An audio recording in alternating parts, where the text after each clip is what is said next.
तो चलिए आज हम केमिकल काइनेटिक्स के एमसीक्यू क्वेश्चन और फिलिंग द ब्लैंक्स देख लेते हैं।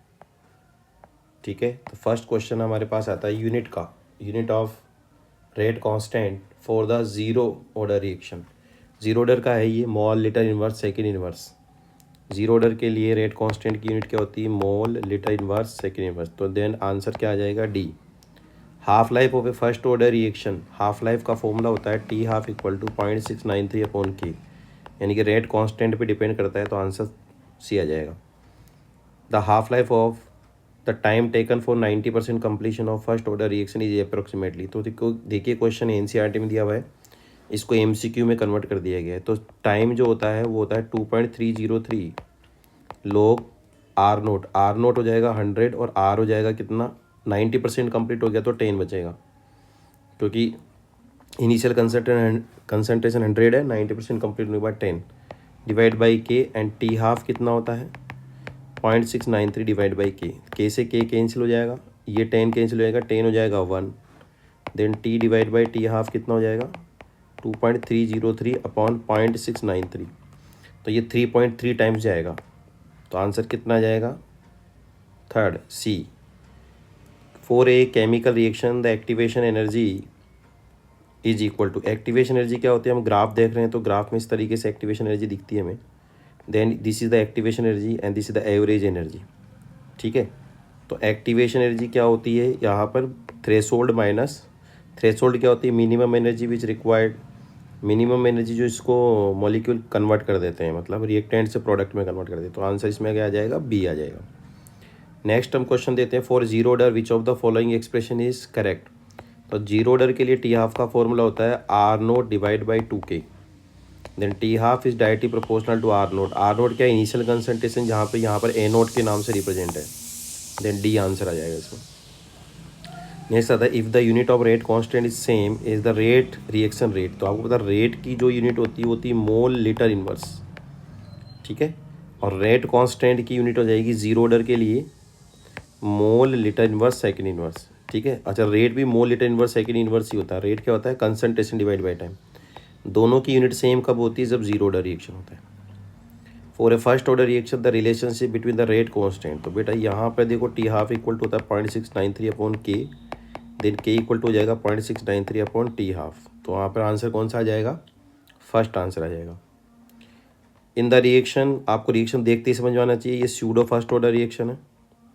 स्यूडो फर्स्ट ऑर्डर रिएक्शन यानी ऑर्डर तो इसका फर्स्ट है, लेकिन मॉलिक्यूलरिटी दो मॉलिक्यूल रिएक्शन में पार्टिसिपेट कर रहे हैं, तो इसका ऑर्डर हो जाएगा फर्स्ट और मॉलिक्यूलरिटी हो जाएगी 2। अब देखो, for reaction T half taken for half life reactant to complete. ठीक है, तो टी हाफ का जो फॉर्मूला होता है वो होता है 0.693 अपॉन के। तो रेट कांस्टेंट पे डिपेंड करता है, यानी डिपेंड्स ऑन इनिशियल कंसंट्रेशन। ठीक है, नहीं करता, इनिशियल कंसंट्रेशन नहीं करता, गलत हो गया। इनवर्सली प्रोपोर्शनल इनिशियल कंसंट, नो, इनिशियल कंसंट्रेशन कोई लॉजिक ही नहीं है। Does not depend on initial कंसंट, यस, कंसंट्रेशन पे डिपेंड नहीं करता है। तो आंसर क्या जाएगा? Does not depend on initial concentration. Next question देखिए, इन रिएक्शन ए से B the rate of reaction double, मतलब रिएक्शन कितनी हो रही है? डबल होती है। अगर कंसंट्रेशन ऑफ ए का कितना कर रहे हो? क्वाड्रापोल, मतलब 4 गुना कर रहे हो, तो यहाँ पे पावर कितना आएगा? 1/2 आएगा, तब ये 2 आएगा। इसलिए आंसर क्या आएगा? 1/2, क्योंकि आपको पता है ऑर्डर फ्रैक्शन में भी हो सकता है ना। 11th में क्वेश्चन है, for a first order specific rate constant, यानी के का वैल्यू आपको दिया हुआ है कितना? 10⁻⁻² सेकेंड इनवर्स। अब देखो यूनिट से पहचान जाओ, फर्स्ट ऑर्डर रिएक्शन है ये, सेकेंड इनवर्स मतलब फर्स्ट ऑर्डर की बात रही। How much time will it take for 20 gram of reactant reduce to 5 gram, यदि आर नोट कितना है? 20 ग्राम है ना, आर कितना है? 5 ग्राम। अब टाइम पूछा तो फॉर्मूला फर्स्ट ऑर्डर का लगेगा, क्योंकि ये के रेट कांस्टेंट बता रहा है हमें। 2.303 log R naught 20 divide by 5 upon k का वैल्यू कितना है? 10⁻²। तो ये 4 कैंसिल हो जाएगा, एंड log 4 का वैल्यू कितना होता है? 2.303 इंटू 0.6020 डिवाइड बाय 10⁻², -2 ऊपर चला जाएगा, तो हो जाएगा 2.303 इंटू 60 हो जाएगा, ये पॉइंट हट जाएगा 60 पॉइंट। तो यहाँ पर 138.6 ग्राम, आप इसको जब मल्टीप्लाई करेंगे 138.6 ग्राम आएगा, तो आंसर क्या आ जाएगा? B. Next question filling the blank से आता है, in a balance chemical equation the total number of molecule reactant involve is called, मतलब जो रिएक्टेंट इन्वॉल्व होते हैं उनका नंबर क्या कहलाता है? मोलिकुलरिटी कहलाता है। क्या कहलाता है? Molecularity. The time when the concentration of A reactant becomes half of its initial concentration. तो आपको पता है इनिशियल कंसंट्रेशन का हाफ, उस टाइम को बोलते हैं हाफ लाइफ। क्या बोलते हैं? हाफ लाइफ आ जाएगा। Unit of rate constant for zero order reaction, अभी हम थोड़ी देर पहले ही पढ़ गए हैं। यूनिट क्या होती है? Mole litre inverse second inverse. Zero order के लिए तो बिल्कुल सिंपल है, ठीक है।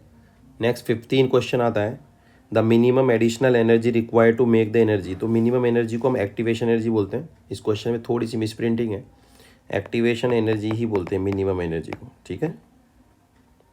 In a multi step reaction the step with the slowest rate, आपको पता है स्लोएस्ट रेट जो सबसे धीमी रिएक्शन होती है वो RDS होती है, यानी रेट डिटर्मिनिंग स्टेप। क्या आंसर आएगा? रेट डिटर्मिनिंग स्टेप बोलेंगे उसको। क्लियर है?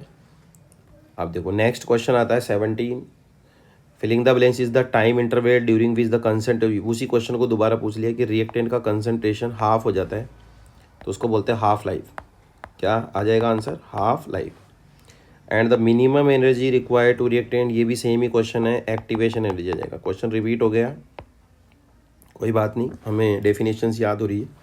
इन्वर्जन ऑफ केन शुगर, अभी हम इसको थोड़ी देर पहले ही पढ़ के आए थे। Inversion of cane sugar pseudo first order reaction है, तो ऑर्डर तो होता है उसका फर्स्ट ऑर्डर, एंड मॉलिकुलरिटी क्या होती है? 2 होती है। हम थोड़ी देर पहले ही पढ़ के आए हैं इसको MCQ में। The rate of reaction is always proportional. देखिए रेट ऑफ रिएक्शन हमने पढ़ा है is directly proportional concentration of reactant, तो यहाँ पर आंसर आ जाएगा कंसंट्रेशन ऑफ रिएक्टेंट के ऑलवेज प्रोपोर्शनल होती है, ठीक है। अब नेक्स्ट देखिए आप, slowest step of reaction, same वही क्वेश्चन दोबारा रिपीट हो गया। रेट डिटर्मिनिंग स्टेप, क्या आंसर आ जाएगा? Rate determining step. इन्हें ए से प्रोडक्ट बन रहा है, when the concentration double the reaction rate double, तो रेट डबल हो रही है और कंसंट्रेशन को भी डबल किया जाता है तो पावर 1 आएगा, यानी कि फर्स्ट ऑर्डर रिएक्शन हो जाएगी। The reaction is first order, तभी तो होगा। The decomposition of hydrogen peroxide H2O2 देखिए टूटता है H2O + O2 के अंदर, ठीक है। तो ये आपको याद रखना है, कैटालाइटिक डिकम्पोजिशन होता है, कैटालिस्ट यूज़ करते हैं यहाँ पे, ठीक है। तो यहाँ पर आंसर क्या आएगा? कैटालाइटिक डिकम्पोजिशन, ये तो आएगा ही सही। और अगर आपसे पूछे तो फर्स्ट ऑर्डर रिएक्शन है, ध्यान रखिएगा, ये NCERT में दिया हुआ है इसका एग्जाम्पल, ठीक है। तो फर्स्ट ऑर्डर रिएक्शन भी आप लिख सकते हैं इसको, ठीक है। इस तरीके से हमने आज MCQ क्वेश्चंस किए। नेक्स्ट वीडियो में हम नेक्स्ट चैप्टर के MCQs और फिलिंग द ब्लैंक्स देंगे। Then please read this for RBSC। Thank you.